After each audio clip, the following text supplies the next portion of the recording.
The event that I want to choose to talk about today was the time that I got brought pretty low, pretty humbled um, by my own self, by my own anxieties and stuff like that. It was a few years ago, and I was living in sin, living in a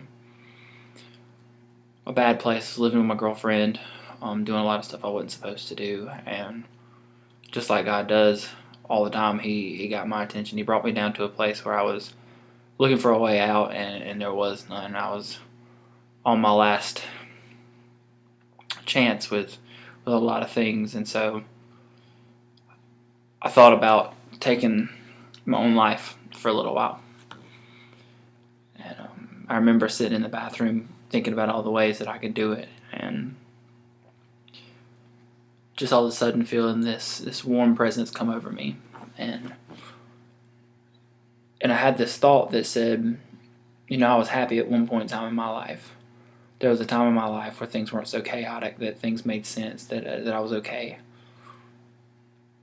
And just like the prodigal son, I'd wasted all my talent, I'd wasted all my gifts, and I'd ran after the things that I wanted to do in life. I'd run after fame with my music, I'd run after girls and different stuff like that. But what I realized is, since I was a Christian, and since I had been saved, since I did have the Spirit in me, that there would constantly be chaos in my life. And I heard it best said from one of my friends. I said that a soul in chaos will stay in chaos as long as the two sides are conflicting. And that's what was going on. My soul was in complete and total chaos. I had my spiritual side fighting my ungodly side, my worldly side, and I truly was struggling very, very hard to figure out what the right way was, and try to figure out what I was supposed to do with my life. But in that moment, I realized that I had to get up. I had to shake off all my fears and all my anxieties and start doing the things that God had called me to do. So I left the sinful situation, left my girlfriend, left the mess that I'd created for myself, and I pursued God really, really hard. I started getting involved in church, and through a really good friend of mine who's become my mentor now, I'm assistant youth pastor, I'm leading worship, I'm doing a lot of other things that part of my life just wasn't about.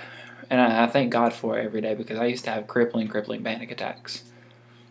And since that day that I turned my life back around for Christ, I haven't had not one. And I guess the lesson that I've learned and from that moment in my bathroom contemplating suicide, the lesson that I learned is that God won't relent, just like it says in Song of Solomon. God's never going to relent. He's not going to stop, because He wants you to have the life that He wants you to have. He wants you to stay on purpose and on track for Him. And if you're not there and you're not doing that, then He's not going to stop pursuing you, especially if He's got a plan for your life. So once I laid down my passions and started carrying the cross of Christ again, my whole world flipped upside down.